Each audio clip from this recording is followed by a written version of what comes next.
Hello everyone, good morning. কেমন আছেন সবাই? আশা করছি সবাই ভালো আছেন ও সুস্থ আছেন। আমরাও বেশ ভালো আছি।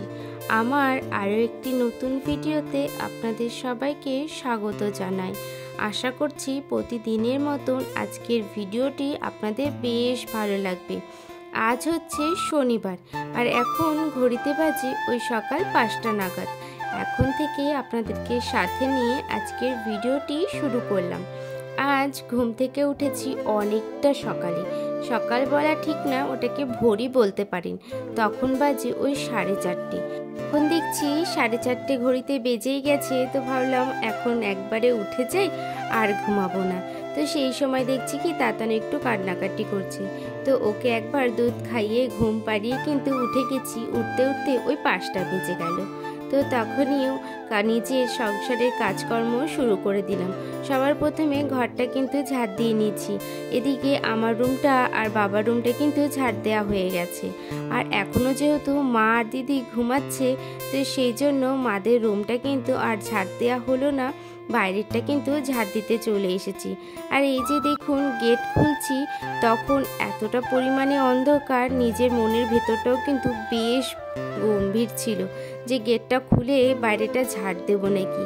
কিন্তু ওই যে মনের মধ্যে একটু সাহস নিয়েই ভাবলাম যে চলুন এখনই ঝাড়টা দিয়ে দিই, এরপরে তো কাজ করতে দেরি হয়ে যাবে। মানুষ জানেন তো, একটু বসলেই সেই কাজের মনে হয় আলসামি ধরে যায়। তো সেই জন্য এখনই ঘর দোর কিন্তু ঝাড় দিয়ে নিচ্ছি। আর আজ যেহেতু শনিবার, ঘরের কাজ কিন্তু একটু পরিমাণে বেশি, মানে বাসি কাজটা বলতে পারেন একটু বেশি। ওই যে আজকে আবার সারা ঘরটা কিন্তু মুছবো, তো সেই জন্য। তো এদিকে দেখুন আমার বাইরেটাও কিন্তু ঝাড় দেওয়া হয়ে এসেছে। আর জানেন তো, তখন না সাহসে একটুখানি পেলো, কারণ কি একজন কাকিমা দেখছি বাইরেটা হাঁটছে। তো ভাবলাম কি চলুন, উনি তো আছে, আর কিন্তু ভয় নেই।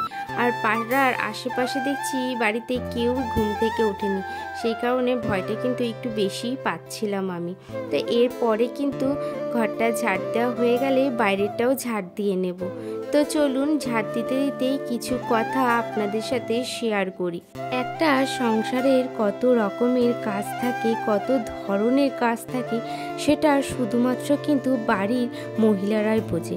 কিন্তু কিছু কিছু ক্ষেত্রে কিছু কিছু ছেলেরা কিন্তু সংসারের কাজের মূল্যটা প্রচণ্ড পরিমাণে দিতে পারে। কিন্তু সেক্ষেত্রে কিছু কিছু মানুষজনরা কিন্তু আবার ভাবে এগুলো নাকি কোনো রকম কষ্টের কাজ না। এই যে সংসারে কাজবাজ করাটা, ওটা কিন্তু এমনিতেই হয়ে যায়। সেক্ষেত্রে কিন্তু দেখা যায় এই কাজগুলোকে তারা কোনো রকমভাবে মূল্যই দিতে জানে না।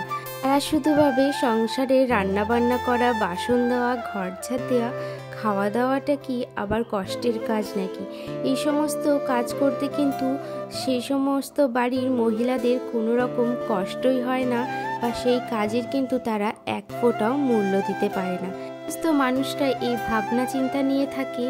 একটা জিনিস দেখবেন, সেই সমস্ত বাড়ির মহিলাদের মুখে কখনোই হাসি থাকে না, বা তারা হাসি মুখে কোনো কাজটাই কিন্তু করতে পারে না। ওদের মধ্যে একটা জিনিস চলে যে তাদেরকে কিন্তু এই কাজগুলো পার্টিকুলারভাবে সেই সময়ের মধ্যে কিন্তু শেষ করতে হবে। তাদের মনের যে আনন্দ, তারা কিন্তু একদমই ভুলে যায়। তারা কখনো কখনো নিজের যে একটা অস্তিত্ব আছে সেটাও কিন্তু ভুলে যায়। তো অন্যদিকে কিন্তু যে সমস্ত বাড়িতে পুরুষরা মহিলাদেরকে এই কাজের মূল্য দিতে পারে, সেই বাড়িতে মহিলাদের মনের আনন্দটা অন্যরকম হয়। আর দেখবেন সেই বাড়ির মহিলাদের কাজের এনার্জিটা করতেও বেশ ভালো লাগে, আর কাজগুলো কিন্তু সময়ের মধ্যেই শেষ হয়ে যায়। তাই আমাদের উচিত প্রতিনিয়ত যারা সংসারের কাজ করছে তাদের একটু মূল্য দেয়া এবং একটু প্রশংসা করা। সেটা শুধুমাত্র কিন্তু মহিলাদের জন্যও না, সেটা পুরুষদের জন্য, যারা প্রতিনিয়ত বাইরে অজস্র ঘাম ঝরিয়ে খাটাখাটনি করে। তাই তাদেরকে আমাদের মূল্য দেওয়াটা কিন্তু কর্তব্যের মধ্যেই পড়ে। Good morning. তো আজকে সকালে সমস্ত কাজ বাজ সেরে হাঁটতে বেরিয়েছিলাম। হাঁটতে গিয়ে দেখি এতটা পরিমাণে কুয়াশা যে সামনের কোনো জিনিসই দেখা যাচ্ছে না।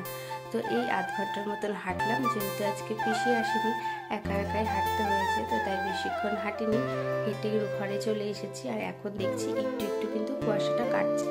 আর ঘরে আসার মেন কারণ হচ্ছে ছেলে যদি ঘুম থেকে একবার উঠে যায় আর যদি আমাকে না দেখতে পায় তাহলে প্রচণ্ড পরিমাণে কান্নাকাটি করবে। এরপরে কাজগুলো করে নিই, এখনো অনেক কাজ আছে, ছেলের খাওয়া রেডি করবো, স্নান টান করা সমস্ত কাজ আছে। তো চলুন পরের কাজগুলো করি। যে আপনাদের সাথে গল্প করতে করতে আমার কিন্তু অনেক কাজ হয়ে গেছে। এদিকে দেখুন ভোরের আলো কিন্তু ফুটে সূর্যি মামাও কিন্তু চলে এসেছে। এরপরে ঘরটারও কিন্তু আমার মোছা হয়ে গেছিলো, তো ঘর মুছে রেডি হয়ে বেরিয়ে গেছিলাম হাঁটতে। আর জানেন তো আজকে না হাঁটতে পিসি আসেনি, তো সেই জন্য বেশি দূরেও আজকে আমি হাঁটতে যাইনি, ওই বাড়ির সামনেটুকুতেই একটুখানি হেঁটে নিয়েছি। তাই যেহেতু আজকে একা ঘুমাচ্ছিল, এদিকে কিন্তু একটুখানি মাথার মধ্যে টেনশনও ছিল যে ঘুম থেকে যদি উঠে যায় তাহলে তো একদম জানেন তো তাতান এখন হামুর কাটতে পারে, হামুর কেটে কেটে ওই খাটের সামনেটায় চলে আসে। তো সেই জন্য আজকে বেশিক্ষণ হাঁটতেও পারিনি, ওই 15 মিনিটের মতন বা আধ ঘন্টার মতন হেঁটেই চলে এসেছি ঘরে। এই যে হেঁটে ঘরে চলে আসার পরে দেখছি তাতান এখনও ঘুমাচ্ছে, তো এই সুযোগ এখনও কাজবাজগুলো সেরে নেওয়ার। তো এই যে ছাদে চলে এসেছি, ছাদে এসে কিন্তু ছাদটা ঝাড় দিয়ে নিয়েছি। তারপরে নিচে গিয়ে স্নান করে একেবারে জামা প্যান্ট কিছু কেচেছিলাম সেটুকু নিয়ে কিন্তু ছাদে এসেছি। ছাদে এসে মেলে দিয়েছি প্রত্যেকটা জামা প্যান্ট, আর এদিকে ঠাকুর প্রণাম করে নিচ্ছি। জানেন তো আজকে আমার জীবনে কিন্তু একটা স্পেশাল দিন। আর জানেন আজকের দিনটা দুর্ভাগ্যবশত আমার হাজবেন্ডও ভুলে গেছিল, আর তারপরে বাড়ির সবাই ভুলে গেছিল। ভুলে যাওয়াটা ভুল, মানে ওরা ভেবেছিল বাংলার ডেট হিসেবে আমার জন্মদিনটা কিন্তু কালকে পড়ছে, মানে রবিবার পড়ছে, আর কিন্তু ইংলিশের ডেট হিসেবে আমার জন্মদিনটা শনিবার পড়ছে। তো ওদের মাথায় ছিল বাংলার ডেট হিসেবেই হয়তো রবিবার করবে, কিন্তু সেটা সবাই কিন্তু একেবারে ভুলে গেছিল ইংলিশের ডেট হিসেবে আজকে পড়ছে।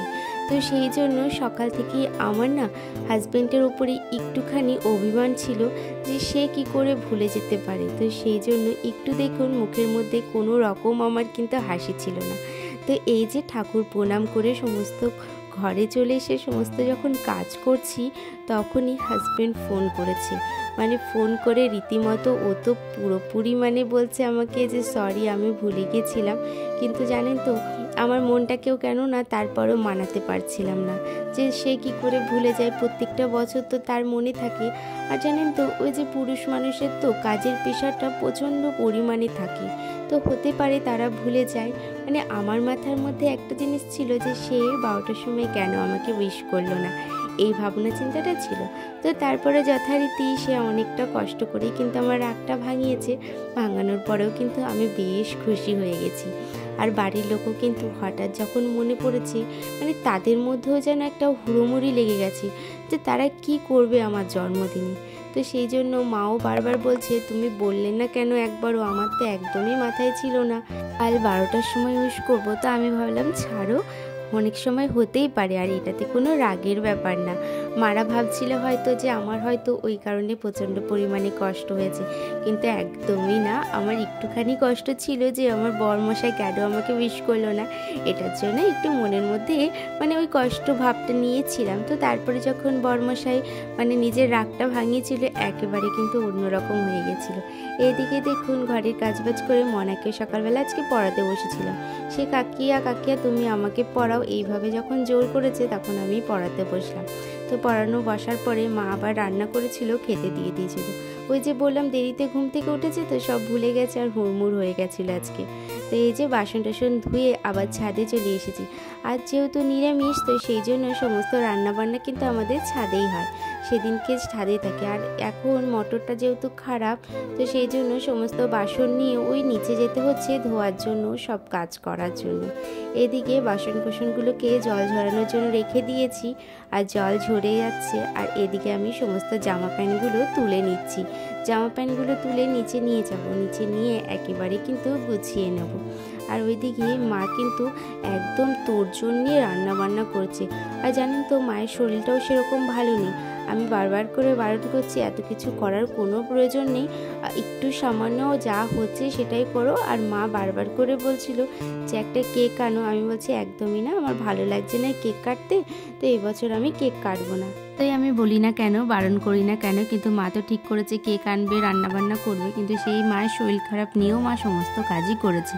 কাপড় নিয়ে নিচে চলে এসেছি, আর নিচে এসে দেখছি সোফাটা একটু এলোমেলো হয়ে রয়েছে, তো সেটাই ঠিক করে দিচ্ছি। ওই সোফার যে তোয়ালেটা আছে না, কাভারটা, সেটাই দেখছি এলোমেলো হয়ে রয়েছে, তো সেই জন্য ঠিক করে প্রত্যেকটা রুম কিন্তু ঝাড় দিয়ে নিচ্ছি। এই ডিউটিটা ম্যাক্সিমাম দিনই আমারই পড়ে, কারণ কি দিদি এই টাইমটা অনেকটাই ব্যস্ত থাকে, তো সেই জন্য এই কাজগুলো কিন্তু করতে পারে না। আর যে সমস্ত সময় দিদি ফাঁকা থাকে সেই সমস্ত সময় কিন্তু দিদিই করে নেয়, আর আমি তখন অন্যান্য কাজ করি। তো এইভাবেই কিন্তু আমরা তিনজনই মিলিয়ে মিশিয়ে কাজ করি, কখনো আমি কিছুটা রান্না করি, কখনো মা কিছুটা রান্না করে, এইভাবে। আর নিরামিষের দিনে কিন্তু আমরা কেউই রান্না করি না, সবসময় নিরামিষের দিন মাই কিন্তু রান্না করে, মানে মায়ের হাতে কিন্তু নিরামিষের অল্প কিছু রান্নাও কিন্তু বেশ সুস্বাদু লাগে। তো এদিকে দেখুন সমস্ত রুমগুলো ঝাড় দেওয়া হয়ে গেছে, তো তারপরে বাইরেটা ঝাড় দিয়ে নিচ্ছি। আর ঝাড় দিতে আপনাদের সাথে কিছু মিষ্টি মিষ্টি কমেন্ট শেয়ার করব। তো মিষ্টি দিদিভাই লিখেছে খুব সুন্দর ভিডিওগুলো, অনেক ভালো লাগলো। তারপরে বিথিদি লিখেছে খুব সুন্দর ভিডিওগুলো, অনেক ভালোবাসা দিলাম তোমায়। রূপা সাহাদি লিখেছে দিদিভাই ভিডিওটা পুরো দেখলাম, খুব সুন্দর হয়েছে, বেশ ভালো হয়েছে। থ্যাংক ইউ দিদিভাই। ছোটিকা সাহাদি লিখেছে খুব ভালো লাগলো তোমার পুরো ভিডিওটা দেখে, সাবস্ক্রাইব করে দিলাম। থ্যাংক ইউ দিদিভাই, এইভাবেই কিন্তু আমার পাশে থাকবেন। পারমিতা সংসার দিদিভাই লিখেছে খুব সুন্দর ভিডিওটা হয়েছে, থ্যাংক ইউ দিদিভাই, তোমাদের ভালোবাসাগুলো এইভাবেই যেন আমি পেতে থাকি। আর তোমাদের ভালোবাসার জন্য প্রত্যেকটা দিন আমার ভিডিও করা এনার্জিটা কিন্তু একটু একটু করে বেড়ে যাচ্ছে। কেক ঘরটা সমস্ত ঝাড় দেওয়া হয়ে গেছে, আর মা ছাদের থেকে ডাকছে যে খেতে আসো। এই যে খেতে বসিয়ে দিয়েছে, আর সমস্ত দেখো কত রকমের জিনিস রান্না করেছে। এদিকে প্রথমে মা আশীর্বাদ করলো, তারপরে কিন্তু দিদি আশীর্বাদ করছে। আর যে আমার কোলে দুই সন্তান, দিকে বসেছে আমার জায়ের মেয়ে মানে মনা, আর বাদিকে বসেছে আমার ছেলে। এই যে দুজনকে নিয়ে একটুখানি ফটো তুললাম। আর দেখো মা কত কিছু রান্না করেছে, আর বললামই যে মায়ের শরীরটা কিন্তু খুবই খারাপ ছিল, তো তারপরও যে এত কিছু রান্না বান্না করবে আমি সত্যিই ভাবিনি। তো এদিকে খাওয়া দাওয়া হয়ে গেছে, আর এত জিনিস খেতে দিয়েছে যে আমি এত কিছু খেতেই পারিনি। ম্যাক্সিমাম জিনিসটাই কিন্তু ওই আমার পাশে একজন ভাগ্নে ছিল, ওকে দিয়েছি, আমি আর ও দুজন মিলে খেয়েছি। এদিকে মাদেরকে বললাম তোমরা চলে যাও নিচে, আমি সমস্ত কাজবাজ করে যাচ্ছি, তুমি অনেক খাটাখাটনি করেছো। এই যে আমি তারপরে ঘরটা মুছে নিয়েছি, আর ঘরটা মুছে নিয়ে কিন্তু পরে হচ্ছে যে ছাদটা ঝাড় দিয়ে নিচে চলে এসেছি, রেডি হয়ে গেলাম। রেডি হওয়ার পরে জানলাটা দিয়ে বাইরে বেরিয়ে গেলাম। ওই যে মা সকাল থেকে কেক আনার জন্য এত করছে, তো সেই জন্য দিদি বললো তুমি চলো, আমি একা যাবো না, তোমাকে নিয়ে যাবো। আর এই যে রাস্তায় বেরিয়ে কুলমাখা দেখেছি, কুলমাখা খেতে ইচ্ছে করছিল বলে আমি আর দিদি 10 টাকার কিনে নিলাম। আর ওই যে ফলটা দিলাম, ওই ফলটা কি নাম তোমরা কিন্তু অবশ্যই জানাবে।